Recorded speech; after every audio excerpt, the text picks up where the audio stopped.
এই হচ্ছে Jamuna Future Park. So Jamuna Future Park আপনারা দেখতে পাচ্ছেন আমাদের বাংলাদেশের বৃহত্তম বড় মার্কেটের ভিতরে একটি।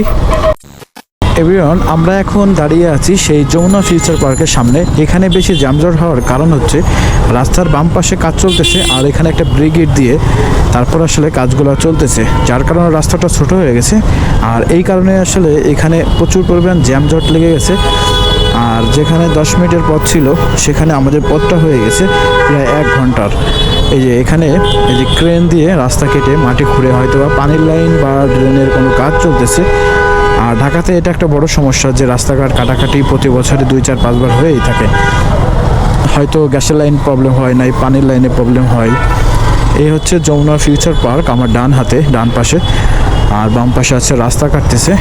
সো এখানে এমনিতেই শুক্রবারে মার্কেট করতে আসে সবাই, যার জন্য একটু বেশি যানজট থাকে। সেখানে আবার রাস্তা কাটতেছে, তাই আরও একটু বেশি যানজট। তো আমরা হচ্ছে এখন চলে যাব 300 ফিটে। ওখানে 4 জনটা দাঁড়িয়ে আছে, মানে ক্ষোভ পেতে বসে আছে যে ধরবো কাকে। আসলে অন্যায় করলে তার কোনো পার পাওয়ার সুযোগ নেই। এই হচ্ছে Jamuna Future Park. So Jamuna Future Park আপনারা দেখতে পাচ্ছেন আমাদের বাংলাদেশের বৃহত্তম বড় মার্কেটের ভিতরে একটি। আর এখানে আরও অনেক কাজ চলতেছে, এটা মানে এই মার্কেটেরই, বা হয়তো বা পাশে আরও নতুন কোনো মার্কেট হচ্ছে, এরকম একটা ব্যাপার। যেহেতু এই জায়গাটা এখন নামকরা হয়ে গেছে। একটু ফাঁকা জোকা যেহেতু পেয়েছি, এখান থেকে ডান দিয়ে চলে যাই আমরা সেই কুড়ুল 300 ফিট রোডে।